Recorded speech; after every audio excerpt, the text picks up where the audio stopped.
I might go in and edit that out a bit. Hold on, I might just go back and restart because now I've thrown myself off mentally. Woo! Okay, cool. I'm ready. Hey there, Film Buds. Welcome back to the Film Buds podcast. I'm your host, Paul, and I'm joined, currently pretty usually, by my wife, Lauren. Hi. So, how are you, dear? I'm good. I guess, I don't know, I'm a little... Let's do this now. Yeah, you know, that's fair. But I'm good. No, that's fair. I'm honestly a little bit tired. The early morning is kind of coming around on me, but that's all right. So for those of you who don't know, today Lauren and I are going to be talking about two series. Both of them deal with 9/11, both in different ways. One is a documentary, one is a fictionalized account based on a real book.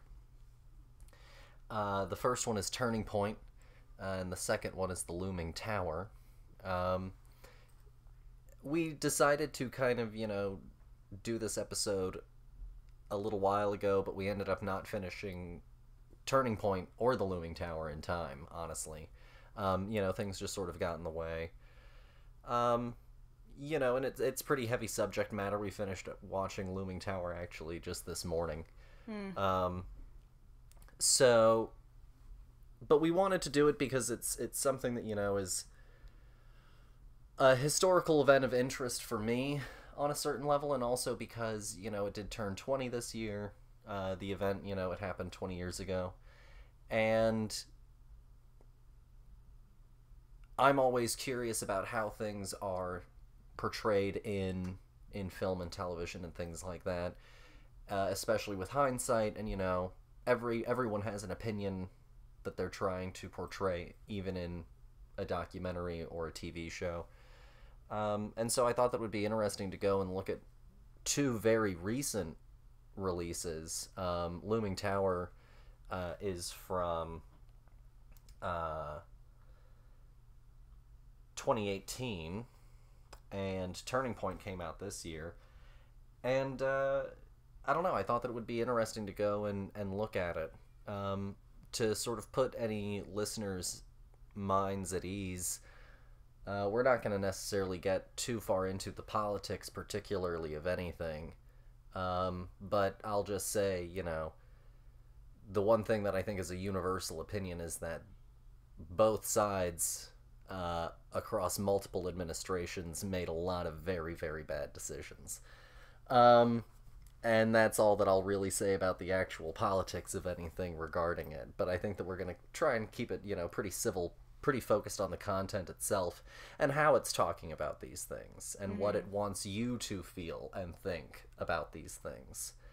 Because we're not using this for some sort of platform per se, not like this, especially not on something that I'm nowhere near informed enough to possibly have a proper, use of this platform for.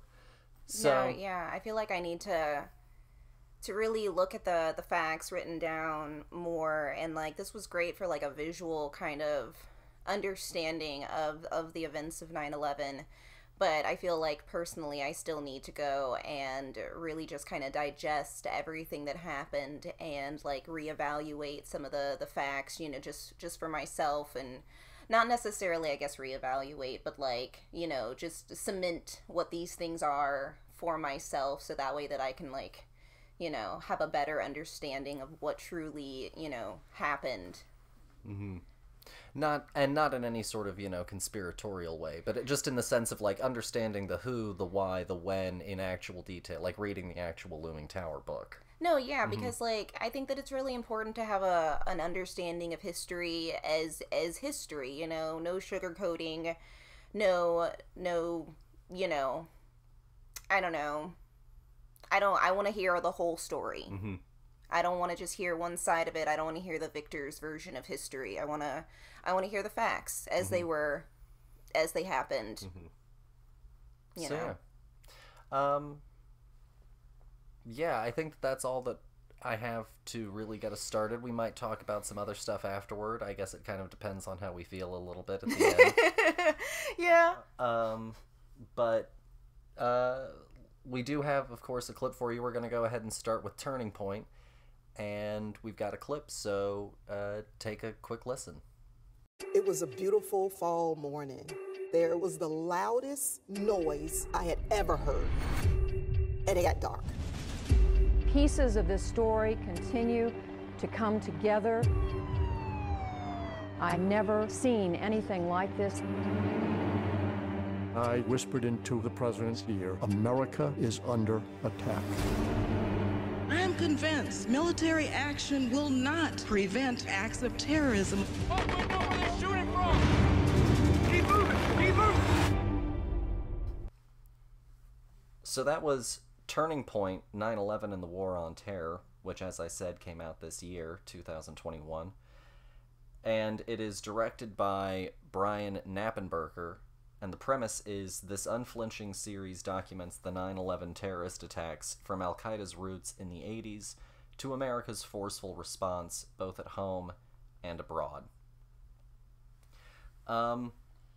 So do you want me to start, or do you want to start? Or... Sure, you can start. Okay. I didn't think that you were going to want to start. No. But I thought that I would ask. So I saw this one, and I was sort of instantly drawn to it. You know, once I saw it, I was like, oh, I do want to watch that.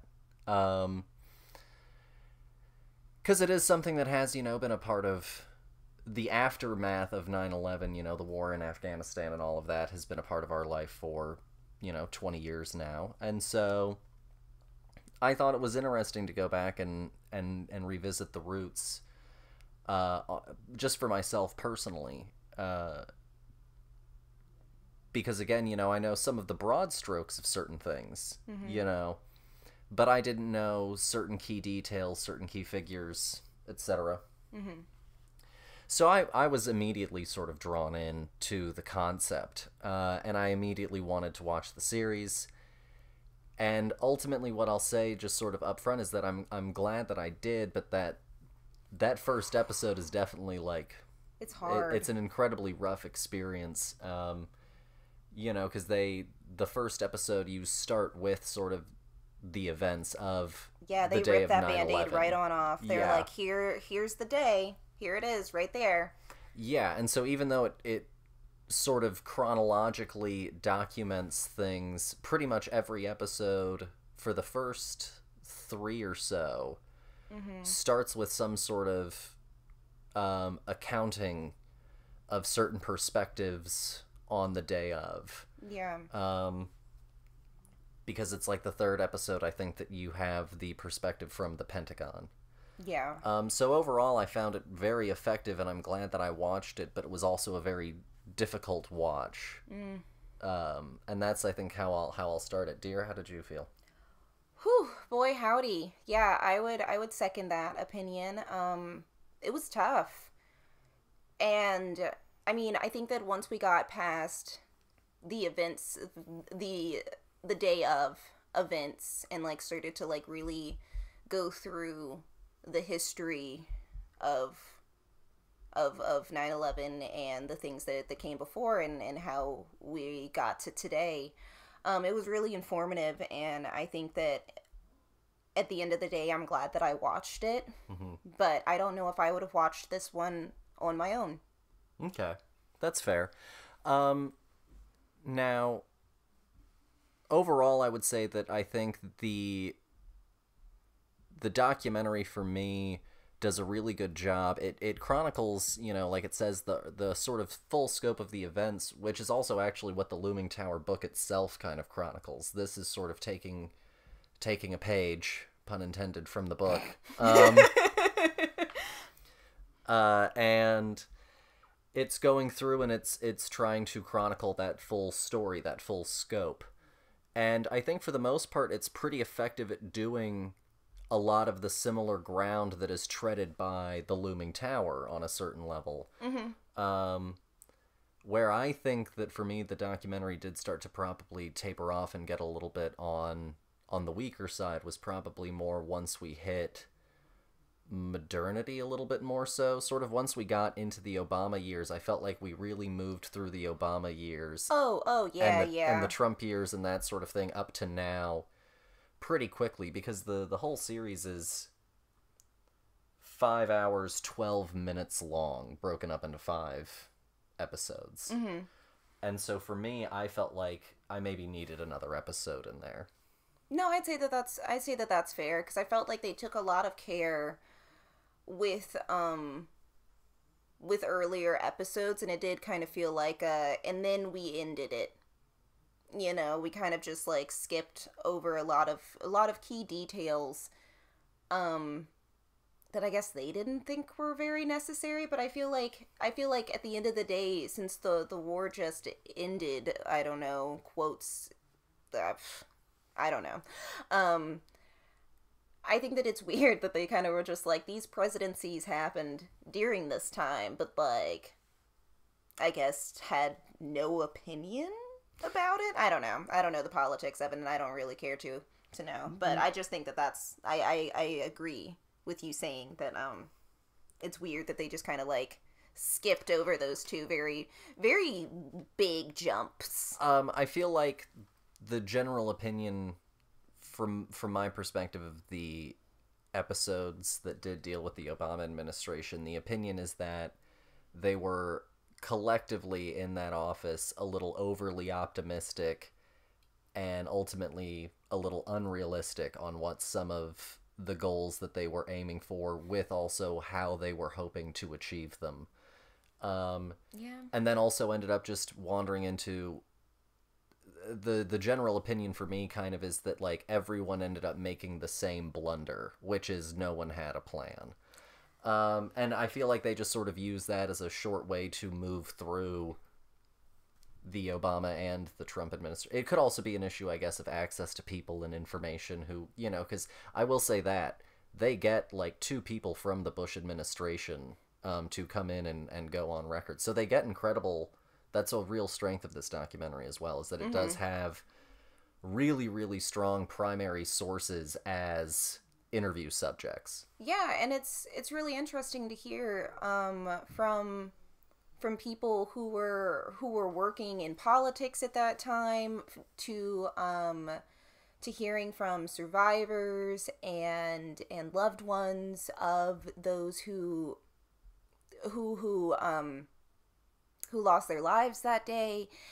And it was just I think that it was just really, really beautifully done. It's just, you know, it's a hard topic, and I think that that's something that will probably push people away from watching it. But like, if you are one of those people who want to know, I would consider this a great resource. Yeah, for sure. And honestly, you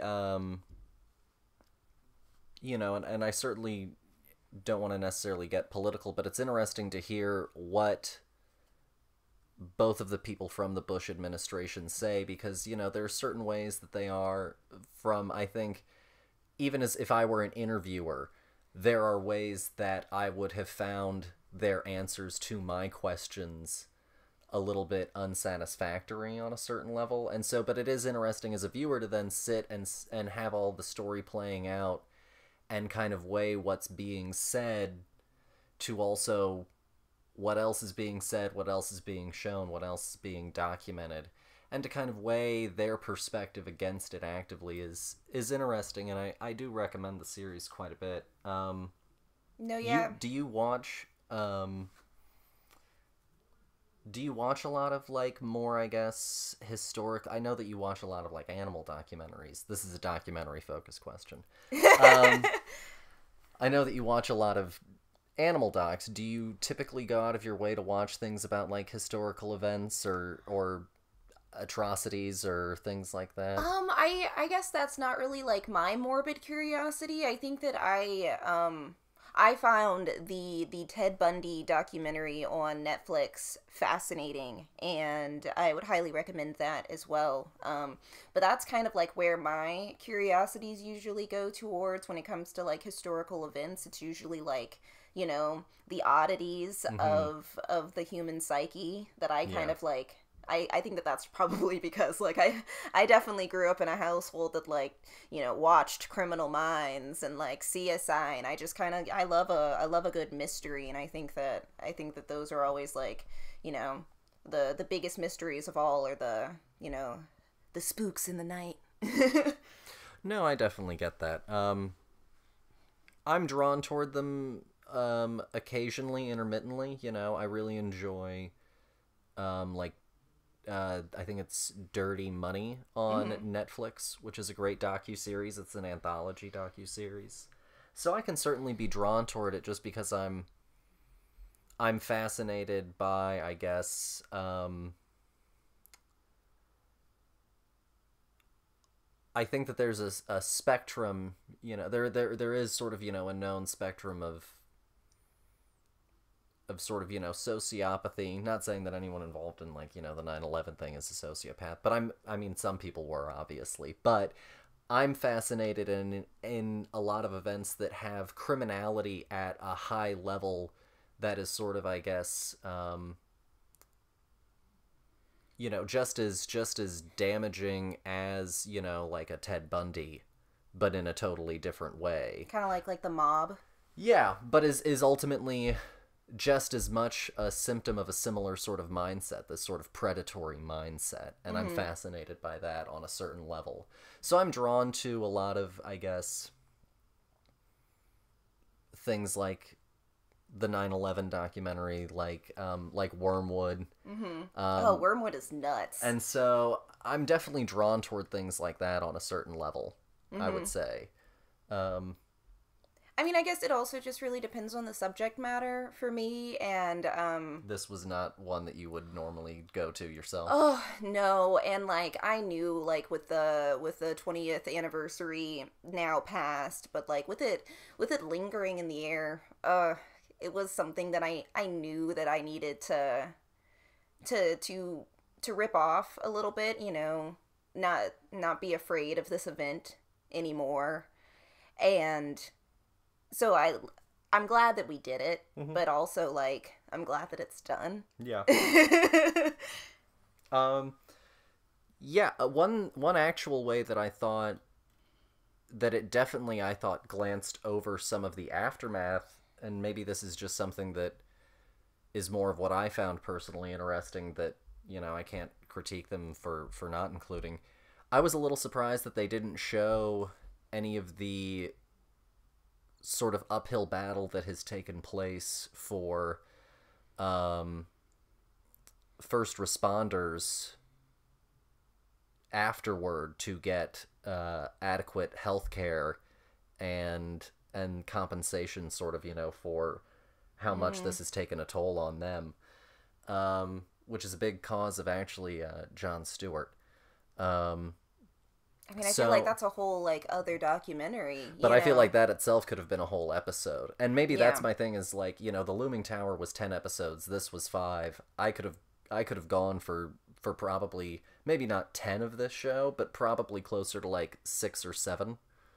Yeah, because, I mean, I guess eventually you would have to stop talking about, you know, direct 2-day of events and really, start to move past that and, like, the effects of what happened to, I guess, not only the people of New York, but also, like, the city itself. You know, it took them forever to do the monument and stuff like that. And, you know, we could have talked about erecting this whole thing and how long that took, and the history behind the decision and all of that jazz. I was very interested in how they brought, and I wasn't expecting them to take it here, you know, and this was definitely a way that they surprised me in a sort of a good way, when they brought up the discussion on the Islamic Cultural Center that ended up not getting built. And I remember when that was getting talked about and how it was getting branded as a mosque by a lot of people, unfortunate, you know, as like a negative thing. Yeah. And it's really unfortunate what happened, and I love that they end with his words, because I think that he has a very profound final message of peace that definitely is very it resonates. Yeah, you know, and I think that both of these shows had a real like hindsight 2020 kind of mindset behind them, because I think they were taken with more care than if they had come out right after the events, because there was a lot of hate.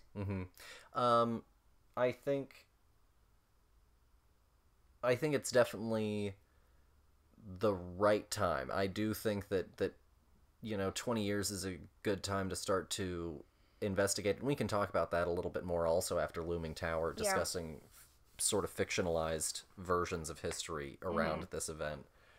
But as far as this documentary was concerned, I thought that it handled what was very difficult subject matter, for the most part, very tactfully. I think that it definitely wants you to know that if there's one thing I think that it wants you to know, it's that a war with no end in sight is a futile effort that only begets more war. And that, at the end of the day, peace is always still an option. It's a tough option, but it's always an option. And I would say that that's probably the overall filmmaker's objective. No, yeah. I thought that it was cleansing, I guess, is a good way to put it. And I think that this is, for me, a step in the right direction. I have definitely been avoiding, like, the plague this one day in history. But like I think that it is time for us as a nation to shed this skin and move forward towards peace. What would you give the documentary overall? Oh God, I thought that this thing was super effective. I was crying left, right, and center. I think that they did a great job. The emotional payoff is tremendous from this thing.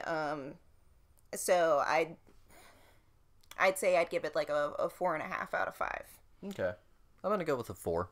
Okay. I did feel like those last few parts were just a little bit rushed. And there are definitely some places that I feel like they could have gone and didn't go that hampered the story a little. And like maybe that's just because you know how politics are. It takes time for all this information to come out. So maybe they just didn't have the access to it. No, Who for knows? Sure. But overall, I definitely think that it was very good, and I would recommend it. Yeah. Moving on, we now have a fictional series, The Looming Tower, and we have a clip, so take a listen. This isn't a war about one man. His people actually believe. You are making a mistake, sir. Someday this administration will be remembered for the risks it didn't take. What I need you for is to figure out what happens next, so we can stop it. So that was The Looming Tower, which is a Hulu series based on the Pulitzer Prize-winning story by Lawrence Wright, also called The Looming Tower. And the premise is a look at how the rivalry between the CIA and FBI inadvertently set the stage for the tragedy of 9/11 and the war in Afghanistan. Wow, that was a full sentence. Yeah. So, the show stars Jeff Daniels, Tahir Rahim, Ren Schmidt, Bill Camp, Louis Cancelemi,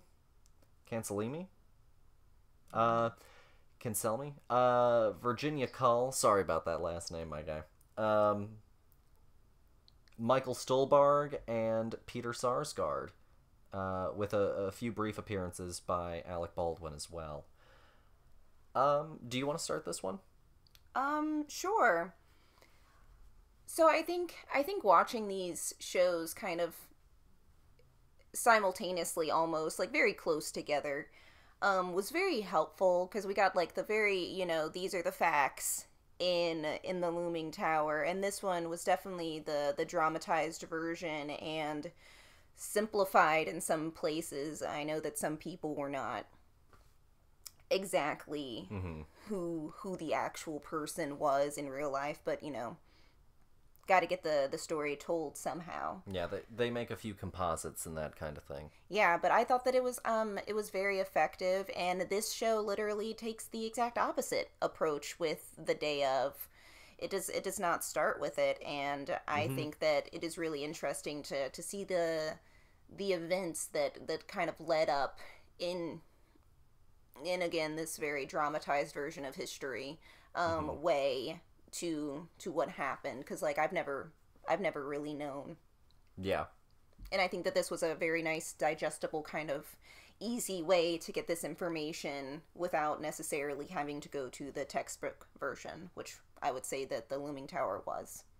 I mean the Turning Point. Ah, God, these names. Yeah.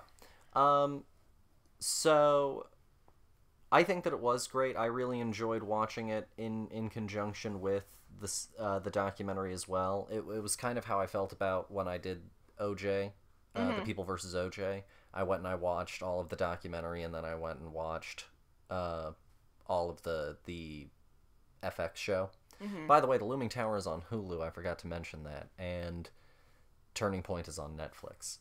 I really enjoyed this a lot. It was interesting seeing a real-life person from Turning Point, Ali Soufan, as a character in like he's like the main Looming character. Tower. Yeah, he's pretty much he's our actual main protag. So I really, really enjoyed it. This one, whereas Turning Point, I think,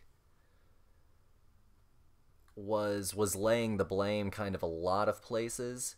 This story is definitely, it's about feud and rivalry, and kind of how Hamilton, the musical, takes the real life feud that did exist between Burr and Hamilton and use it for these overarching themes and metaphors and ideas. I think the Looming Tower reaches for that as well. I'm not sure it always lands each one of those blows as effectively as I would like it to, but I do think that it swings pretty well for the most part. I was really pleased with a lot of the performances. Jeff Daniels does a great job. Bill Camp does a great job. Tahir Rahim does a great job. Michael Stolbarg does great. Like, honestly, no one does a bad job cast-wise. The issue for me is truly in the writing and in some of the ways that they do shortcut and I think shortchange the narrative. And I if I had to give the show truly one note, it's that, the FBI are clearly meant to be our good guys.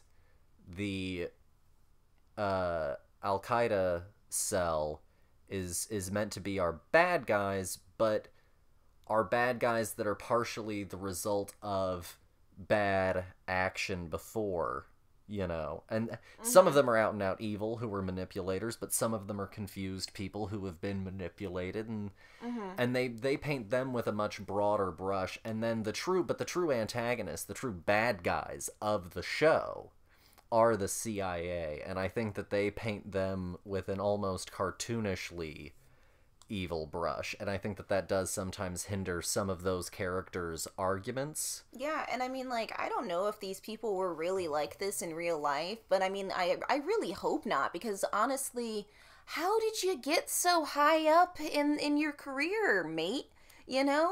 Like, some of these people, like, are just portrayed as the worst evil people who ever existed. And, like, I mean, I don't know if that's real or not. I'm not saying that, but I'm just saying that I would not want to work for you, and I think that this is the problem, guys.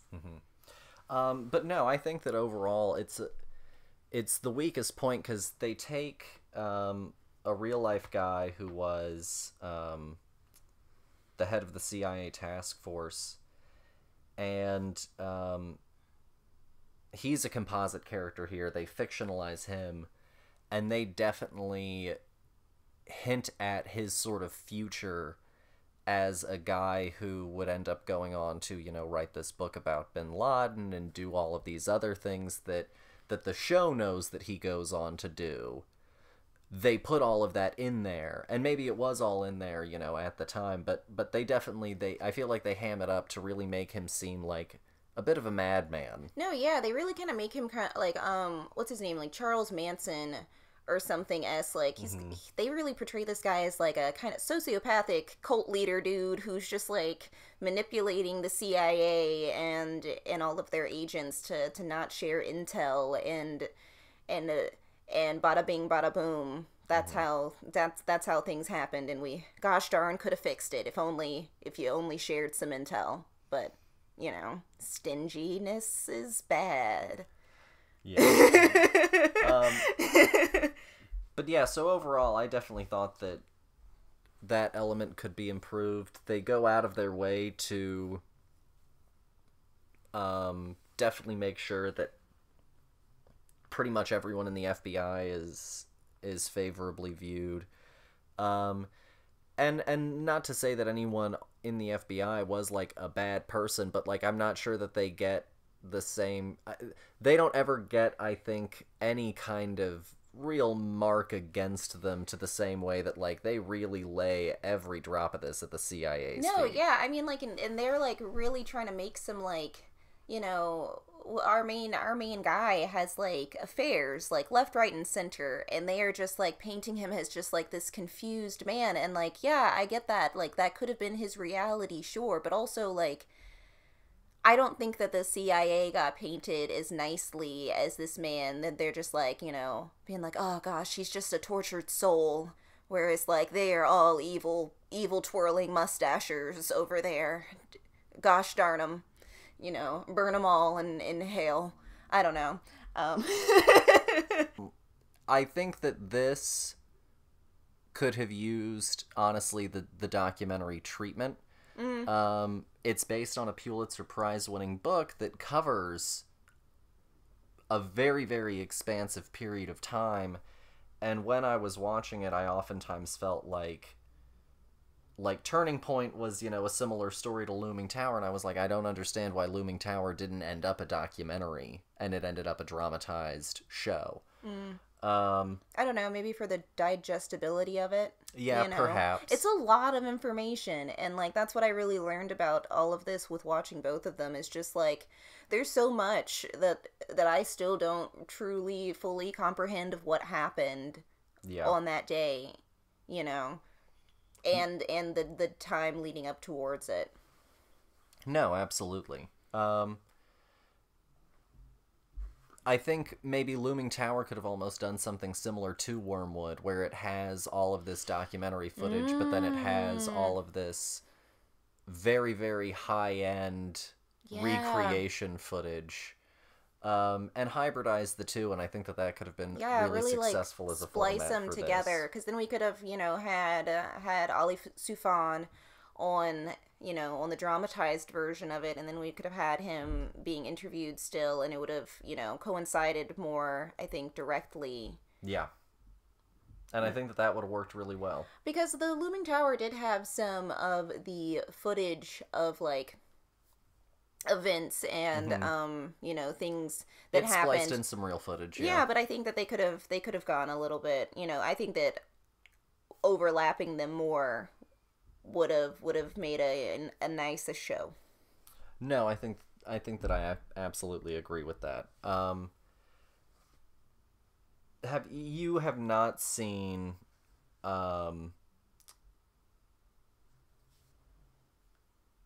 Zero Dark 30?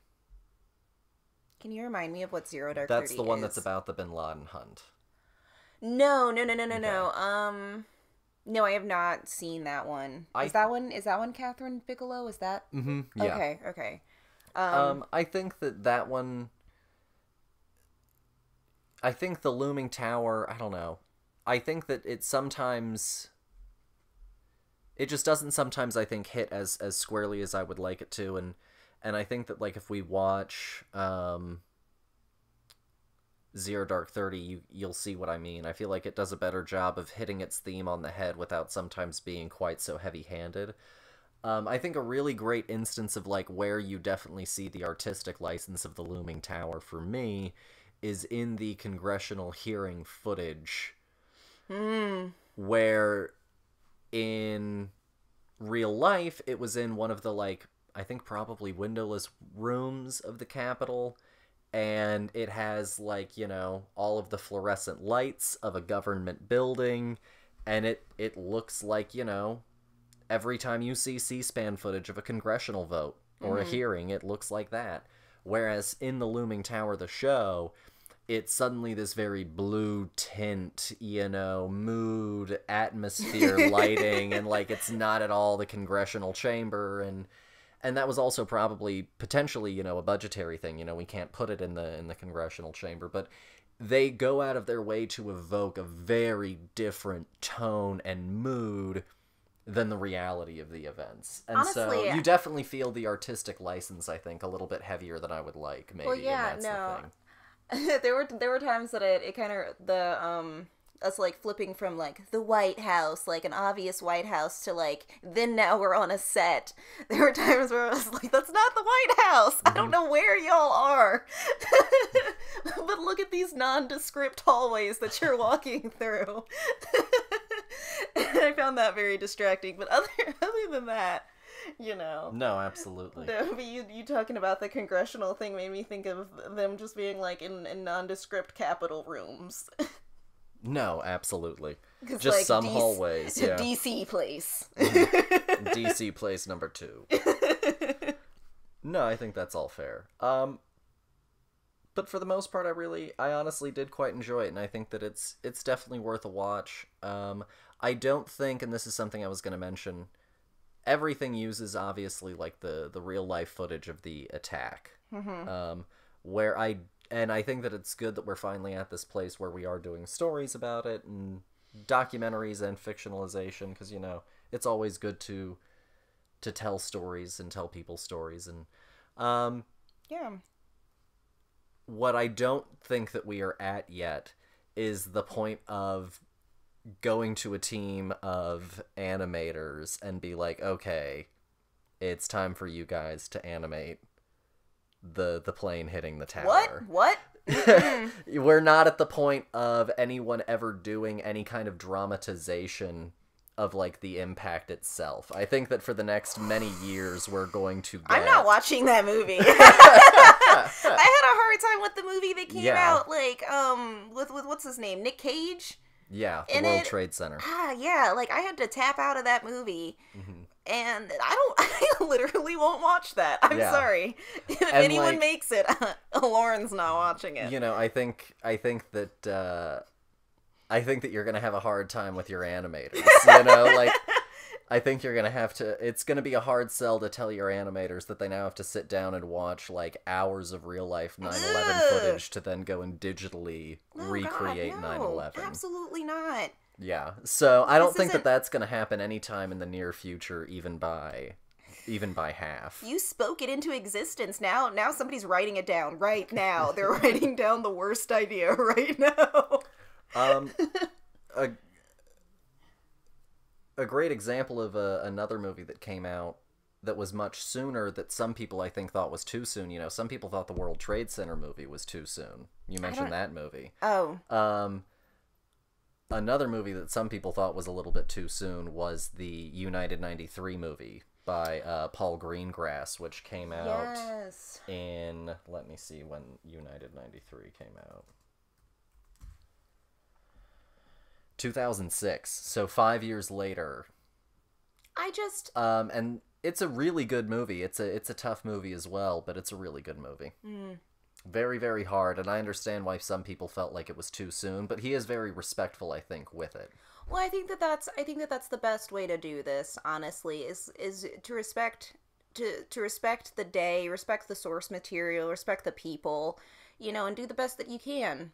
Because I don't know. I think that this thing is gonna be around for a while, and I think that it's good to remember, but also like I really don't want to watch some like cartoon version of it. I don't. Yeah. You know? I think that in itself is distasteful. Yeah. No, I completely agree. What would you give Looming Tower overall? I think that I'd give Looming Tower a 4. Okay, I'll give it a 4, but it's light. Okay.